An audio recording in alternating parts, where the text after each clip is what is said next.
Depuis des millénaires, une figure se dresse silencieuse, imposante et mystérieuse sur le plateau aride de Gizeh, en Égypte. Nous la connaissons simplement comme le Sphinx. De siècle en siècle, les scientifiques, les égyptologues et les mystiques restent divisés quant à sa signification et à l'existence supposée d'une chambre secrète. La raison d'être du Sphinx constitue en soi l'un des aspects les plus intrigants de cette énigme archéologique. Le Sphinx existe, mais personne ne sait exactement pourquoi. La théorie la plus répandue serait celle d'un monument en l'honneur du pharaon Khéphren. Cette idée a toutefois été contestée. Les archéologues et les géologues s'accordent à dire que le Sphinx remonte bien avant Khéphren. Peut-on donc envisager que le Sphinx soit le dépositaire du savoir d'une civilisation plus ancienne et plus avancée, peut-être même venue d'ailleurs? Le corps de lion du Sphinx et l'enceinte qui l'encadre portent des traces qui constituent, à mon humble avis, une preuve incontestable d'érosion par l'eau. Une érosion provoquée par les précipitations. Voilà qui est tout à fait incompatible avec le désert du Sahara qui a occupé cette partie de l'Égypte depuis environ 3000 ans avant Jésus-Christ, ce qui voudrait dire que le Sphinx remonte probablement à bien avant 3000 avant Jésus-Christ, une donnée qui bouleverse de fond en comble les chronologies de l'Égypte antique. Jusqu'à présent, les égyptologues et les géologues étaient convaincus que les marques d'érosion profonde étaient dues aux vents chargés de sable qui ont soufflé sur le Sphinx depuis des milliers d'années. Ces marques ne provenaient certainement pas d'une érosion par l'eau. L'Égypte est, somme toute, un pays désertique. D'un point de vue géologique, c'est absolument formidable. Les recherches menées sur le plateau de Gizeh ont fait apparaître deux types d'érosion. La plupart des monuments ont été érodés par le vent et l'abrasion provoquée par le sable. Ceci, peu à peu, a fini par creuser les couches horizontales plus friables, donnant à la roche cette apparence très angulaire. Ce que l'on peut apprécier en examinant les murs d'enceinte et le corps du Sphinx est de nature très différente. L'érosion a dans ce cas laissé des surfaces plus ondulantes, plus rondes. Et j'en suis arrivé à la conclusion que seules les précipitations auraient pu provoquer le type d'érosion que l'on retrouve autour du Sphinx et sur son corps. L'Égypte est un désert, et ce depuis environ 7000 ans. L'Égypte a-t-elle un jour connu un climat humide? Et si oui, peut-on déterminer à quelle époque? Aujourd'hui, le plateau de Gizeh se trouve en bordure du désert du Sahara. L'Égypte n'a cependant pas toujours été une région aussi aride. En effet, à la fin de la période glaciaire, entre 10 000 et 8 000 avant Jésus-Christ, l'Égypte était pour une longue période recouverte d'une savane verdoyante et humide, avec des précipitations fréquentes. Ce n'est qu'à partir de 3000 avant Jésus-Christ environ que le désert du Sahara a commencé à s'étendre et à occuper ce territoire. Lorsqu'on examine les marques de l'érosion sur le Sphinx, on se rend compte qu'elles ont dû être provoquées par des précipitations intenses, ce qui nous permet de dater le corps du Sphinx à bien avant 3000 avant Jésus-Christ. Autrement dit, longtemps avant l'Égypte de la première dynastie qui remonte à cette période précise. Quelque part entre 10 000 et 3000 ans avant Jésus-Christ. Voilà une marge plutôt large. 7000 ans, ça fait beaucoup d'érosion. N'y a-t-il donc pas moyen de déterminer avec un peu plus d'exactitude la date de la construction du Sphinx? Nous avons réalisé une étude sismologique sur le Sphinx et l'enceinte autour du Sphinx avec le docteur Thomas Dobecki, expert en sismologie. Et nous avons fait une découverte particulièrement intéressante. Si toutes les parties du Sphinx avaient été sculptées à la même période, l'érosion en subsurface devrait être en principe régulière et égale sur les 4 côtés du Sphinx. Toutefois, ce que nous avons découvert était très différent. Sur le dos, ou la croupe du Sphinx, l'érosion était relativement superficielle. Elle était par contre beaucoup plus marquée, nettement plus profonde sur les 3 autres côtés. Ce qui indique très clairement que la croupe ou l'arrière du Sphinx a été sculptée et libérée de la roche bien plus tard que les 3 autres côtés. Certains géologues rejettent les conclusions de Schoch et ont avancé l'hypothèse selon laquelle l'érosion du Sphinx serait due à des mécanismes autres que l'érosion pluviale. Il date de l'origine du Sphinx à 2500 avant Jésus-Christ et confirme donc la version généralement admise. Le sphinx est resté enseveli sous le sable pour la majeure partie de son histoire. Les traces d'érosion sont probablement le résultat de réactions chimiques dues au contact du sable humide avec le sphinx et des murs d'enceinte. La présence d'eau dans le sable est attribuable aux pluies intermittentes au cours des 4500 dernières années et, dans une moindre mesure, aux crues exceptionnelles du Nil. La cristallisation du sel et l'érosion de la pluie, du temps où le sphinx n'était pas encore enseveli sous le sable, ont contribué à accentuer les traces d'érosion. Lorsqu'on étudie le sphinx et le mur d'enceinte, il convient de clairement différencier les types d'érosion observés. Il est dès lors possible de tester les différentes hypothèses. Et la seule qui tienne la route, c'est l'hypothèse selon laquelle l'érosion de l'enceinte du sphinx a été provoquée par des précipitations.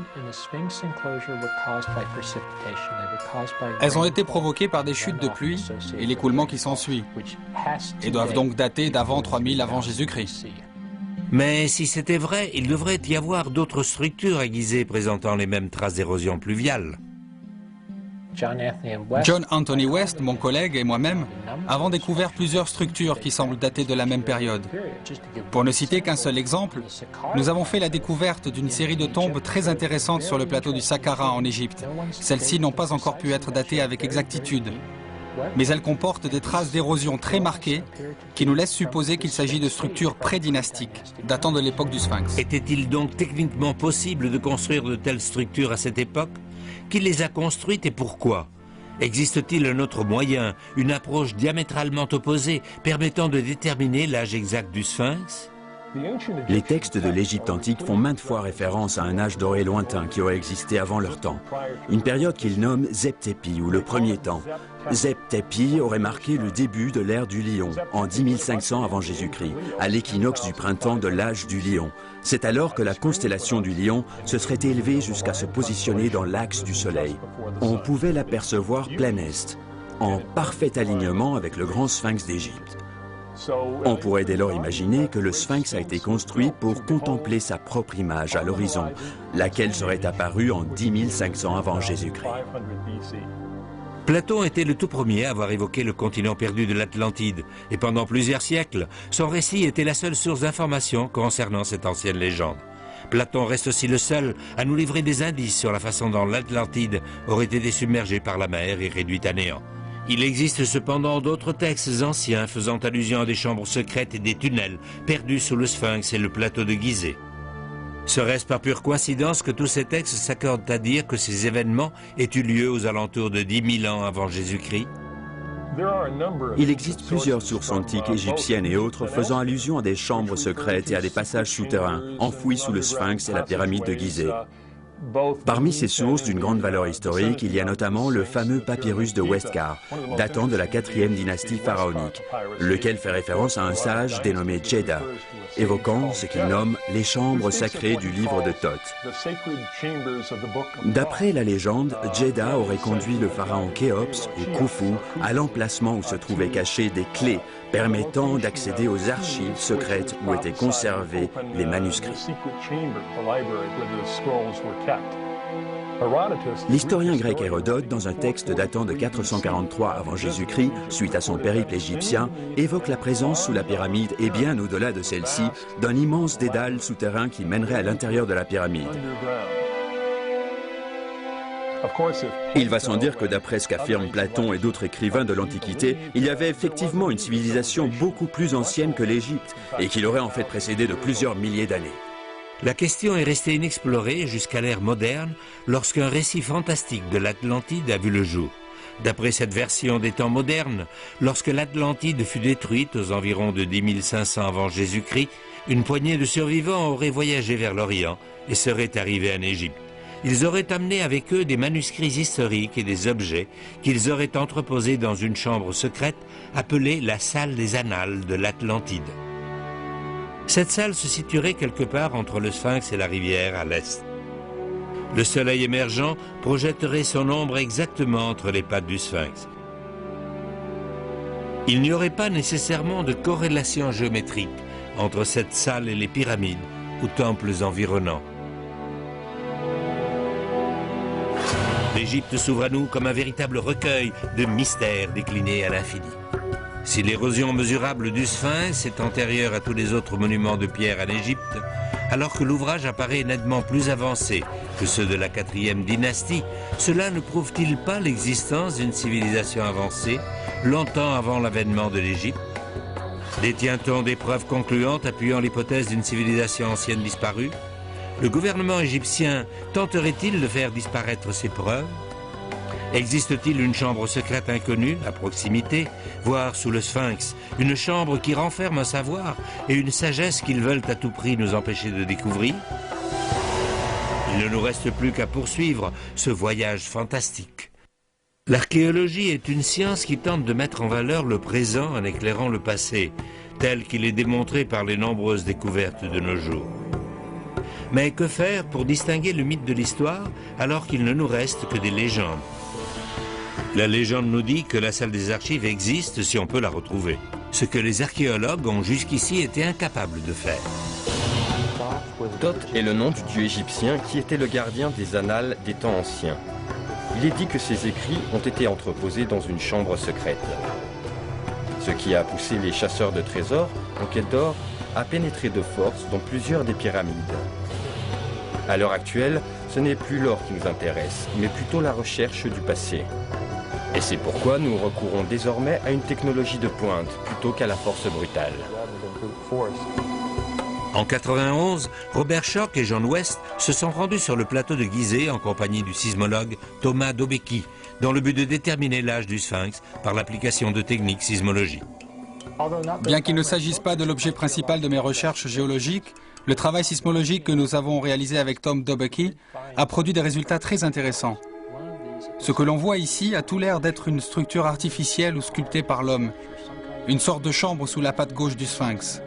Nous nous en sommes rendus compte en recourant à une technique sismologique qui consiste à créer des vibrations au moyen d'un marteau-piqueur et d'une plaque de métal et de mesurer ces vibrations une fois qu'elles pénètrent la roche et rebondissent à la surface. Est-il possible que la cavité découverte par Schoch et Dobeki devant le Sphinx soit la légendaire salle des Annales? Cela fait des années que d'autres expéditions tentent de la localiser, mais en vain. La quête de la salle des Annales se poursuit encore à ce jour. L'un des derniers projets en date était celui dirigé par le docteur Joseph Shore, sous les auspices de l'Université de Floride. Ce projet rendu public il y a 2 ans avait pour objet de dresser un plan de tout le plateau de Gizeh, au moyen d'un radar à détection souterraine. Mais malheureusement, les autorités égyptiennes ont très vite mis un terme aux recherches et aux efforts du docteur Shore. Shore s'est montré peu enclin à parler de ce qu'il avait pu découvrir jusqu'ici. Il a toutefois émis des commentaires lors d'une récente conférence. Son groupe aurait, d'après lui, détecté une zone souterraine anormale à une dizaine de mètres sous le Sphinx. Il a décrit cette cavité souterraine comme une chambre faisant à peu près 8 mètres sur 12 et avec des parois d'environ 16 mètres de haut. En 1996 et 1998, ces gens de l'Université de Floride sont venus avec un radar pour essayer de découvrir ce qu'il y a sous le Sphinx. Dans la proposition de projet, ils affirmaient qu'il y aurait une chambre sous le Sphinx, ainsi qu'un long tunnel reliant la Grande Pyramide et la Pyramide de la Reine, la plus petite pyramide qui se trouve du côté est de la Grande Pyramide. Ils voulaient commencer à forer et nous leur avons donné l'autorisation de forer à proximité de la Grande Pyramide. Et pendant un mois, ils ont foré partout sans le moindre résultat. Si ce radar fait apparaître une anomalie, il y a des personnes fantaisistes qui vont tout de suite aller penser qu'il s'agit d'une salle ou d'une chambre. Mais pour nous, il s'agit tout simplement d'une fissure naturelle. Est-il possible que la légendaire salle des archives se trouve ailleurs que sous le Sphinx? Y a-t-il d'autres emplacements possibles pour cette chambre secrète? Et dans ce cas, où donc pourrait-elle se trouver dans l'immensité du dédale égyptien? Je suis convaincu que les bâtisseurs de Thoth se sont servis de plans hautement sophistiqués qui ont dérouté la force brute des barbares autant que les dernières technologies de nos scientifiques contemporains. Thoth a eu recours à l'art ancien de l'illusion. Les pyramides et le Sphinx sont là pour nous induire en erreur. Des trompe-l'œil merveilleux, certes, mais qui restent néanmoins des trompe-l'œil. Ce vers quoi ils nous mènent, ce qui nous indique, est une représentation de la totalité du complexe de Gizeh. Et il nous faut dès lors le considérer comme un tout. Les égyptologues ne sont pas plus certains de l'existence d'une chambre secrète à proximité du Sphinx qu'ils ne le sont à propos de son âge, estimé à 4500 ans. D'après les indications du radar, il n'y a rien sous le Sphinx. Et la salle des archives ne serait ni plus ni moins qu'un mythe. Si l'on découvrait effectivement une salle des archives, cela permettrait d'établir que la civilisation égyptienne est antérieure à la date généralement acceptée de 5000 ans. On comprend dès lors cette tendance des égyptologues à éluder les preuves scientifiques d'érosion pluviale découvertes sur le site, car cela mettrait en cause le fondement même de la version officielle de la civilisation égyptienne. Qu'est-ce qui pousse les égyptologues à réagir de la sorte? La possibilité d'une ancienne civilisation bien antérieure à la date supposée de l'avènement de la civilisation égyptienne risque-t-elle d'ébranler le tissu même de leur culture? Pense-t-il qu'il s'agit d'une conspiration visant à renverser tout ce que l'Égypte représente? Pourquoi certains hauts fonctionnaires égyptiens voient-ils la quête de la salle comme quelque chose d'important et de dérangeant à la fois? Une telle salle des archives pourrait constituer un lien entre notre monde et, qui sait, un autre monde similaire qui aurait existé avant le déluge et qui a accompagné la dernière période glaciaire. Les preuves scientifiques mènent à croire que le Sphinx est beaucoup plus ancien que nous le pensions. Serait-ce le chaînon manquant pour établir l'existence d'une civilisation disparue? Si une civilisation antédiluvienne sophistiquée, comme l'Atlantide par exemple, devait laisser un témoignage de son histoire, un témoignage qui ne serait compris que d'une société ayant atteint un niveau de développement similaire, on peut facilement imaginer qu'ils aient pris certaines dispositions pour protéger leur témoignage de l'âge des ténèbres qui s'annonçait, où personne n'aurait pu comprendre la portée de leur développement. Un tel témoignage historique resterait un mystère jusqu'à l'avènement d'une autre civilisation éclairée. Dans le célèbre roman de science-fiction intitulé Un cantique pour Leibowitz, l'auteur Walter Miller Jr. présente sa vision d'un monde futur, post-apocalyptique, dans lequel on retrouve des fragments de notre monde actuel qui ont survécu à un holocauste nucléaire. Il s'en faut de quelques centaines d'années à peine pour que l'humanité sombre une fois de plus dans la barbarie. Une poignée de moines cloîtrés s'efforce de combattre les effets d'une amnésie culturelle généralisée. Malheureusement, la confrérie a égaré les clés leur permettant de comprendre leur mystérieux aïeux. L'on y voit un moine consacré passer toute sa vie à soigneusement enluminer de dorure un vulgaire schéma de circuit électronique. Une idée toute simple comme la nature cyclique de l'histoire, le fait d'imaginer que nous avons déjà traversé tout ça, peut nous aider à comprendre pourquoi autant de monuments et de prouesses énigmatiques, datant des temps anciens, dépassent les limites de notre savoir contemporain.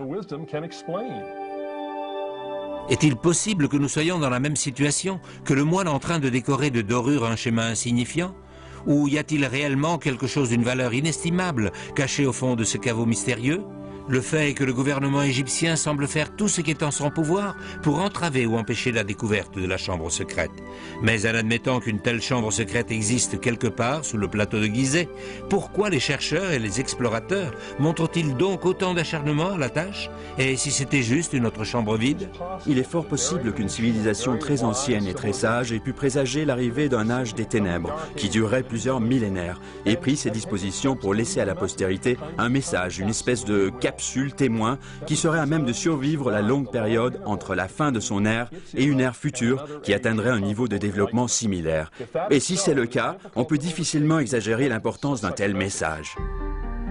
Depuis le tout premier récit de l'Atlantide par Platon, le continent perdu a suscité maintes controverses. Son lien avec l'Égypte n'a jamais été mis en cause, outre le fait que les lignes du temps se sont avérées être d'une précision étonnante. En admettant que des vestiges du continent englouti y aient abouti, est-il raisonnable de penser qu'ils n'auraient sauvé que leurs propres annales? Je pense qu'à l'intérieur de cette chambre, nous trouverons le témoignage historique d'une civilisation depuis longtemps disparue. Une civilisation qui a vécu des milliers d'années avant les prédictions actuelles des archéologues. Ces écritures auraient pu être gravées sur des plaques de métal malléables, semblables à celles de la mer Morte. Peut-être ces manuscrits évoquent-ils la fin de l'Atlantide. Les possibilités sont infinies. Il n'y a pas lieu de chercher des chambres secrètes pour trouver des preuves d'une civilisation avancée en Égypte.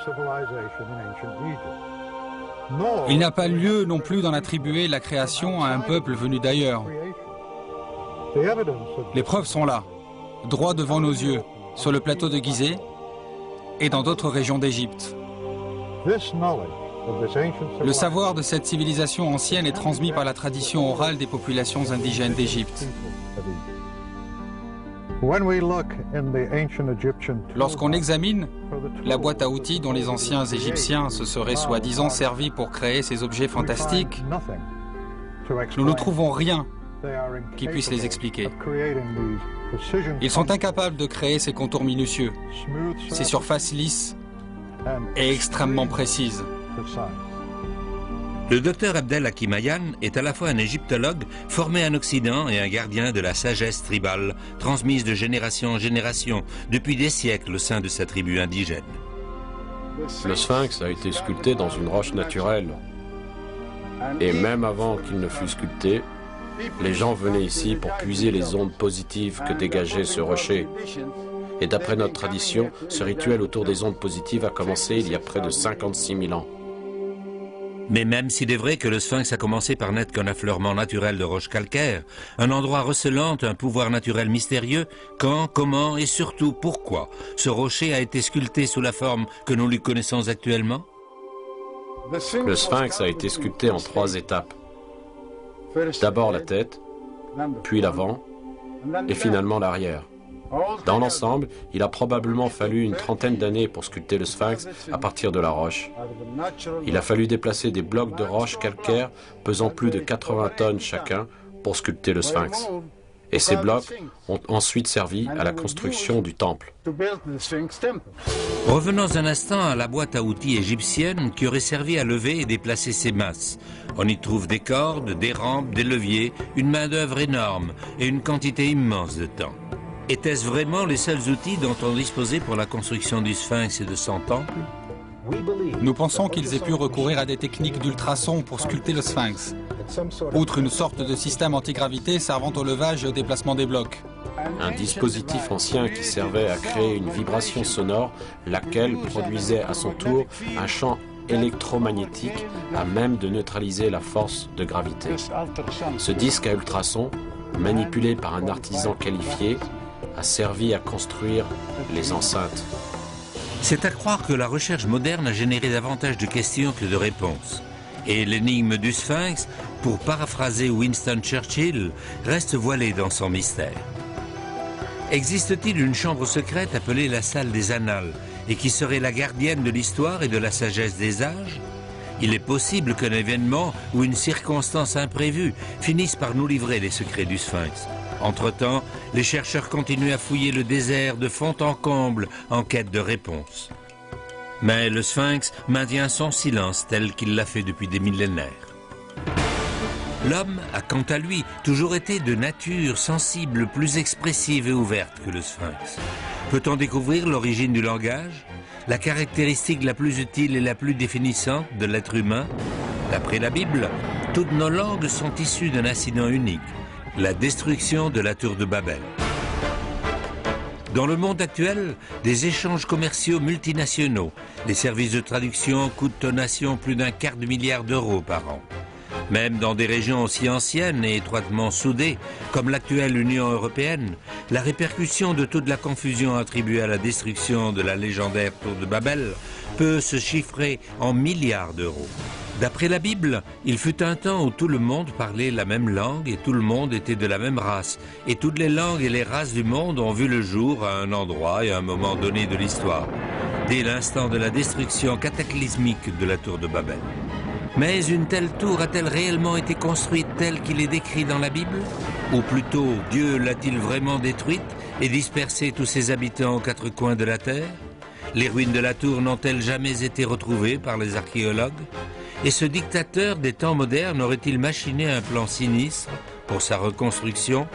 Les chercheurs et les experts tentent de rassembler les morceaux de cet immense puzzle. Les experts soutiennent que la langue constitue la caractéristique qui définit le mieux une société. Elle est l'architecture de la culture et le ciment qui permet de bâtir un peuple. Elle est parfois aussi responsable de la séparation de peuples et de nations. Mais quelle est l'origine de toutes ces langues? Ont-elles juste surgi de nulle part comme par enchantement? Ou existe-t-il des preuves scientifiques à l'appui des récits bibliques sur la tour de Babel? Il nous est impossible de prouver l'existence de la tour de Babel.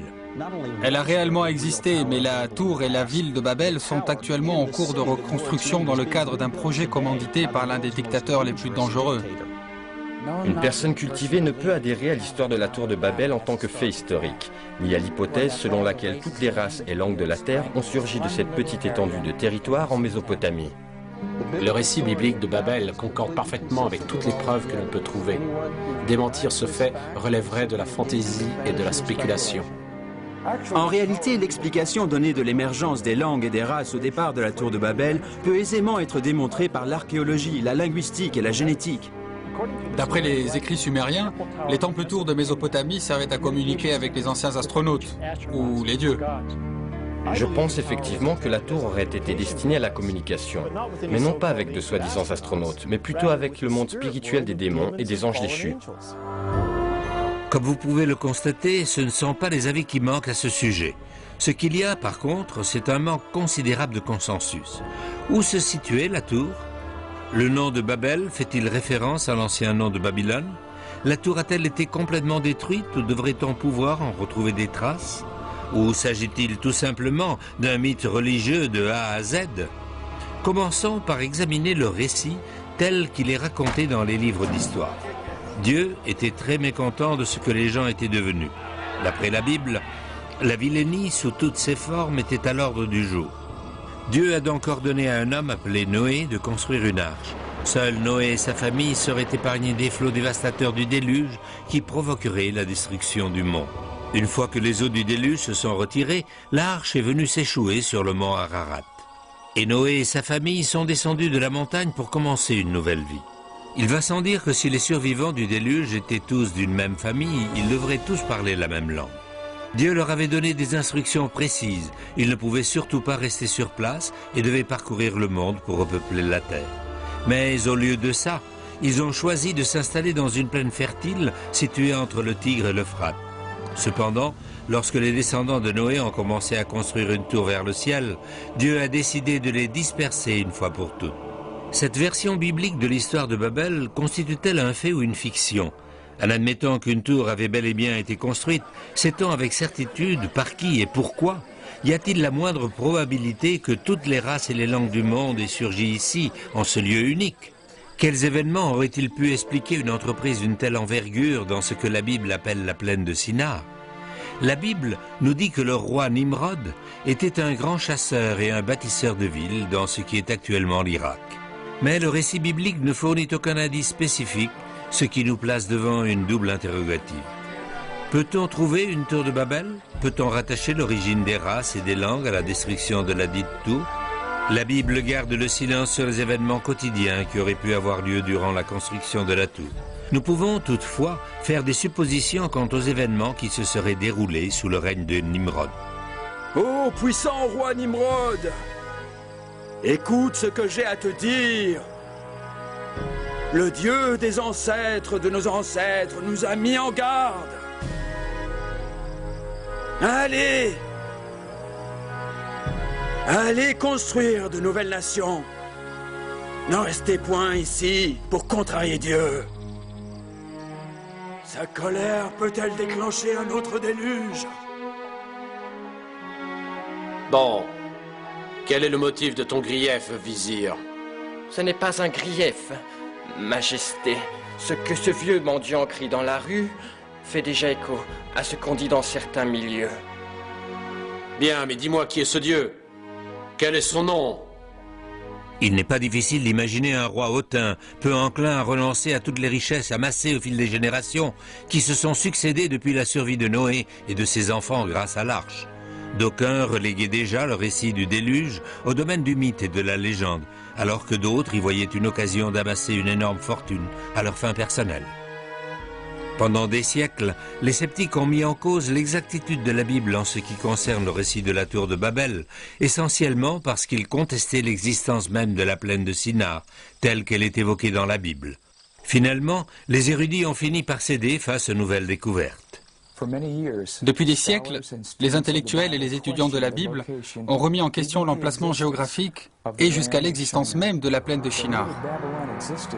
Ils savaient que Babylone avait existé grâce aux témoignages d'anciens historiens comme Hérodote et Strabon, qui ont affirmé avoir vu la grande ville de leurs yeux. Mais ils n'avaient rien qui puisse prouver, à part la Bible, que le territoire autour de Babylone ait été un jour appelé la plaine de Shinar. Et puis, au cours de la première moitié du siècle passé, des archéologues ont dévoilé des milliers de tablettes cunéiformes comme celle-ci. Ces tablettes en provenance d'Égypte, de Syrie et des royaumes hittites et horites faisaient apparaître le nom de Shinar sous diverses prononciations. La plupart des experts restent convaincus que la tour de Babel se trouvait en un lieu appartenant à ce qu'est aujourd'hui l'Irak. Les historiens de l'Antiquité, dont notamment Alexandre le Grand, ont tous affirmé dans leurs écrits avoir vu les ruines de la tour de Babel, mais ils ne donnent jamais d'indication précise de l'emplacement. Les innombrables fouilles archéologiques réalisées au cours des 100 dernières années ont permis de découvrir les grands trésors de Sumer, d'Assyrie et de Babylone, et plusieurs sites ont été avancés comme l'emplacement logique de la tour. Une accumulation importante de preuves archéologiques combinées au récit de la Bible indique Etemenanki comme le lieu probable de l'emplacement, lequel est situé en territoire irakien dans la ville de Babylone, à une centaine de kilomètres au sud de Bagdad. Aujourd'hui, dans la ville de Babylone, vous pouvez visiter le musée de Nabucodonosor, où se trouve exposée une maquette de la tour telle qu'elle aurait existé au temps de Nabucodonosor. Faut-il en présumer que l'emplacement de la tour a enfin été établi? D'autres chercheurs renommés affichent moins d'optimisme. Qu'est-ce qui peut bien se tramer en Irak pour que les gens pensent que la question a été résolue? Cette maquette représente-t-elle une découverte archéologique véritable? Ou s'agit-il juste d'une conjecture visant à renforcer la réputation de cet homme, Saddam Hussein, et tout comme le roi Nimrod, à le rendre important, voire indestructible aux yeux de son peuple? Il se passe, en cet instant même, quelque chose d'extraordinaire à l'intérieur et aux abords de la ville de Babylone. Essayons de découvrir le fin fond de cette affaire. Le livre de la Genèse contient le récit de la création, et puisqu'il s'agit de création, l'un des points de départ serait le récit de comment les êtres humains en sont venus à parler des langues différentes. S'il faut en croire le récit du déluge, on peut facilement imaginer une époque où les descendants de Noé, les seuls survivants du déluge, parlaient tous la même langue. Mais comme c'est si souvent le cas dans les récits bibliques, certains hommes orgueilleux et ambitieux décident d'ignorer Dieu et de construire une tour suffisamment haute pour permettre au roi d'être au même niveau que le ciel lui-même. Toujours est-il que la réalisation d'une entreprise d'une telle envergure a dû coûter la vie à un nombre énorme de personnes. La construction de la tour exigeait sans nul doute de plus en plus d'argent et de main-d'œuvre. La sévérité du roi Nimrod a dû se faire ressentir à tous les niveaux. La tour serait bien plus qu'un monument à la vanité humaine. Elle était destinée à placer Nimrod loin au-dessus de toute concurrence, lui permettant de démontrer son influence et son pouvoir. Il entendait se forger une telle réputation que plus personne n'oserait s'affronter à lui. Les briques étaient cuites au feu pour assurer qu'elles puissent durer des siècles. Tout a été fait pour glorifier la vanité du roi. Il n'y a aucune justification valable pour remettre en question la véracité du récit biblique. Les preuves historiques appuient le récit de la Genèse. L'historien grec du IVe siècle, Abylénus, a écrit « Jusqu'à ce temps, tous les hommes parlaient le même langage, mais ils sont désormais frappés de la confusion d'une multitude de langues. » Joséphus, un historien du 1er siècle, a écrit « Lorsque tous les hommes étaient d'une seule langue, certains d'entre eux construisirent une tour, comme si celle-ci leur permettrait d'accéder au ciel. Mais Dieu fit souffler des tempêtes de vent qui anéantirent la tour et imposa à chacun sa propre langue. Et pour cette raison, la ville fut nommée Babylone. » Clairement, une structure d'une telle dimension, faite de briques cuites au feu, aurait dû laisser des traces, même après des milliers d'années.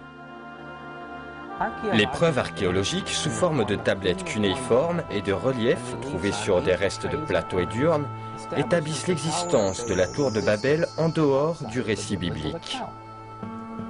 Aujourd'hui, tout ce qui reste de la tour de Babel est un tertre qui se dresse à environ 50 mètres de hauteur au milieu d'une plaine. Nous savons toutefois quel aspect elle avait grâce aux reliefs et aux archives historiques de Nabucodonosor qu'il avait reconstruite en 600 avant Jésus-Christ en se basant sur les plans de Nimrod. Les tablettes cunéiformes nous révèlent que la tour de Babel reposait sur une base carrée, dont chaque côté mesurait 90 mètres. La tour se dressait au centre d'une enceinte massive de 410 mètres sur 450. Elle était entourée de petites chapelles, de refuges pour les pèlerins, hormis un temple qui contenait une statue en or massif du roi Marduk, laquelle ne faisait probablement pas partie du temple de l'époque de Nimrod. On estime à 85 millions d'euros la valeur actuelle de l'or contenu dans la statue de Marduk. La meilleure façon de se représenter la tour de Babel serait d'imaginer un gâteau de mariage de 8 étages avec chaque étage plus petit que celui d'en dessous. Elle s'élevait à 91 mètres, ce qui représenterait un édifice de 30 étages à l'heure actuelle. La structure centrale de la tour était constituée de blocs gigantesques pesant des centaines de tonnes. Le tout recouvert de 58 millions de briques plus petites, cuites au feu. D'énormes escaliers verticaux permettaient d'accéder au premier étage situé à une hauteur d'une trentaine de mètres. Un autre escalier perpendiculaire au mur menait au deuxième étage. Plusieurs passages et escaliers secrets menaient du deuxième étage au sommet de la tour, avec plusieurs points de repos le long du chemin. La tour de Babel, reconstruite par Nabuchodonosor, a survécu 200 ans, jusqu'à sa destruction par les Perses en 400 avant Jésus-Christ. Alexandre le Grand a donné l'ordre à 10 000 de ses soldats de déblayer les décombres de la tour, mais le projet fut abandonné au bout de 2 mois seulement. Les briques de la tour de Babel ont plus tard servi dans le cadre de la construction du barrage qui détourne encore aujourd'hui l'eau de l'Euphrate vers un canal adjacent. La tour de Babel était réellement spectaculaire et constituait sans nul doute le monument le plus important de la cité de Babylone. La seule chose dont on peut être sûr, c'est que la tour a été détruite. D'après le récit biblique, Dieu aurait détruit la tour et aurait créé la confusion dans le langage des gens pour les forcer à se séparer en races et en nations bien distinctes. Ce qui nous amène à la dernière partie de ce mystère. Est-il possible que toutes les langues et toutes les races du monde trouvent leur origine dans l'incident de la tour de Babel? Il y a environ 5000 langues dans le monde aujourd'hui, et entre 50 et 200 souches sans rapport entre l'une et l'autre. Nous pouvons dater les origines de la plus connue de ces langues, le système indo-européen, à environ 3000 ans avant Jésus-Christ, grosso modo à l'époque des événements de Babel. Après, c'est le flou le plus complet. Pour vous donner une idée de la vitesse à laquelle les langues peuvent évoluer, voici un extrait des Serments de Strasbourg, écrit au IXe siècle de notre ère. Ce texte est rédigé en vieux français, essayez de le déchiffrer. In quod Deus savir e podir me donat, si salvarei eo sist meon fradere Carlo. En français moderne, cela donnerait « Autant que Dieu me donne le savoir et le pouvoir, je défendrai mon frère Charles ». C'est-à-dire que si le français a pu évoluer de cette façon en l'espace d'environ 1200 ans, il n'y a pas lieu de penser que les autres familles linguistiques aient mis plus longtemps à se développer sous leur forme dérivée. Je peux vous démontrer assez simplement qu'il est théoriquement possible que toutes les races du monde d'aujourd'hui aient pu s'établir en l'espace d'une seule génération après la tour de Babel. Voici ce qu'on appelle un échiquier de Punnett. Les biologistes se servent de cet échiquier de Punnett pour prédire la distribution de l'information génétique. Dans ce cas, nous partons de l'hypothèse que toute la population est de peau brune. Il est possible de produire toutes les couleurs de peau possibles au départ de la peau brune, en ce compris les blancs blancs et les noirs noirs. Et ce, même en l'espace d'une seule génération. Toutes les variations de langue et de race ont-elles pu provenir d'une source commune? Théoriquement, cela semble possible. Tout le monde sait dans le milieu de l'anthropologie que la croissance de la population mondiale dans l'Ancien Monde a commencé ici, au Proche-Orient, essentiellement entre la mer Noire et la mer Caspienne. Ce qui est d'autant plus intéressant, c'est que nous trouvons une description de ce processus dans le texte de la Genèse, selon lequel ce processus aurait commencé juste ici, autour de la tour de Babel. Et faut-il préciser que c'est exactement à la même conclusion, avec preuve à l'appui, que sont arrivés les anthropologues actuels. Dieu a semé la confusion dans leur langage. Ils ont été dispersés aux 4 coins de la planète. Et partout où vous irez dans le monde, vous verrez que les anciens ont reproduit ce qu'ils faisaient à Babel, en construisant des pyramides et des temples ziggourats sur chaque continent. La configuration du ziggoura qui avait été construit dans l'ancien territoire sumérien, où se dressait la tour de Babel, se trouve absolument partout. Certaines de ces pyramides et ziggouras sont identiques, et on les retrouve notamment en Amérique du Sud, en Amérique centrale, au Cambodge, en Indonésie, en Inde. Le monde est plein d'exemples de ziggouras et de tours associés à des sites religieux, en communication avec le monde spirituel. Nous n'avons toujours pas atteint la fin du récit de la tour de Babel. En cet instant même où je vous parle, un nouveau chapitre de cette histoire est en train de s'écrire. Lorsque Nabuchodonosor régnait encore sur la cité de Babylone, il y a 2500 ans, il a laissé des instructions à ses successeurs futurs, inscrites sur des tablettes cunéiformes, dans lesquelles il leur dit de réparer et de reconstruire ses temples et ses palais. D'après certains experts spécialisés dans les prophéties de la Bible, Babylone, la plus puissante et la plus vicieuse de toutes les cités de l'Ancien Monde, doit être reconstruite avant la dernière bataille de l'Apocalypse. Ces ruines, disparues depuis des siècles dans les sables mouvants d'Irak, viennent d'être mises à découvert. Ces films récents nous montrent que la reconstruction de l'ancienne Babylone fait désormais partie de la réalité. Ce fut depuis longtemps la grande ambition du dictateur irakien Saddam Hussein. Ses ingénieurs, ses architectes et artisans faisaient en sorte que la ville retrouve tout son éclat d'antan. D'ailleurs, plusieurs édifices ont d'ores et déjà été terminés. Des plans étaient également en cours pour la reconstruction complète de la tour de Babel. Le monde ignore ce qui motivait Saddam Hussein à reconstruire Babylone et la légendaire tour de Babel. Sommes-nous bientôt sur le point de l'apprendre ? Quel que soit son motif, l'histoire remarquable de cette quête des origines reste avant tout une quête de nous-mêmes, ce qui est probablement la quête la plus insaisissable de toutes.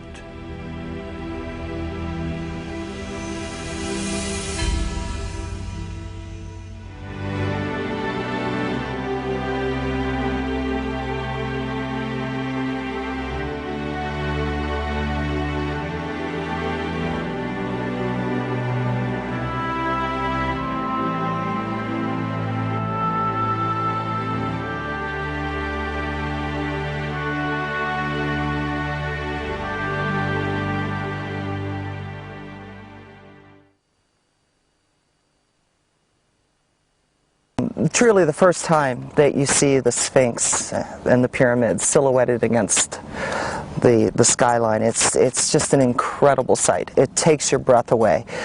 You feel in some ways so small, so insignificant, because here you're gazing at monuments from ancient times and you have no idea why they were built or how they were built or what their significance was in those times, or more importantly, perhaps what their significance is today. I was very honored to be able to spend quite a bit of time with a gentleman by the name of Hakim Ayouan. Hakim is a tribal elder of one of the oldest tribes in Egypt. He is also a tour guide at the Giza Plateau complex where the pyramids are located. And that is a very esteemed position. When he was a little boy, apparently there are a series of tunnels that run underneath, extending away from the Giza complex, that go for miles and miles and miles. And apparently these tunnels were flooded. When he was a child, he used to swim in these tunnels, and they would take him far and wide to different areas outside of the complex. Do these tunnels still exist today? Yes, the tunnels are still there. In fact, when we were filming, he was able to show us where he actually went into the tunnel, and he would walk and swim. So some of the areas were dry, but for most of the time he would be swimming, and just as I said, go for miles and miles and miles. And he would come out in other areas that were far away from the actual plateau. Any idea itself. what the tunnel complex was all about, or did it lead anywhere? Or? That's one of the great mysteries of the pyramids, is what were the significance of these tunnels. One of the places that he came out was a very sacred place. It's called Saqqara. Saqqara is the home of the Step Pyramids, which is, as I understand it, the Step Pyramid is one of the more famous of the 97 pyramids in Egypt. Ancient Babylon was kind of like whatever we would picture as being the most advanced city today, maybe Paris or New York City, where you have the biggest and the best. For instance, the Hanging Gardens was in ancient Babylon. The Istar Gate.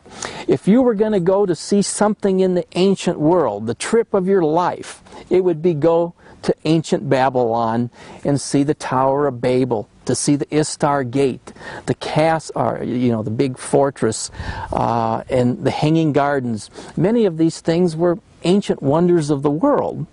I've done some other shows on Bible topics, such as Noah's Ark and things like that, and the Ark of the Covenant. And in reality, we have found that these ancient things mentioned in the Bible turn out to be factual and provable with lots of evidence that support these ancient biblical accounts. So what we may have thought was myth and legend in the Bible is in reality fact and reality. And I think that's probably was the biggest realization for me as a producer, director, doing some of these shows. And so I suppose we might even say that if we look at these things historically, maybe the message of that book is also valid today, which talks about peace and brotherhood and being nice to our fellow man and being considerate and loving our fellow man and treating everyone in a nice way as to how we would like to be treated. Kind of with respect. With respect.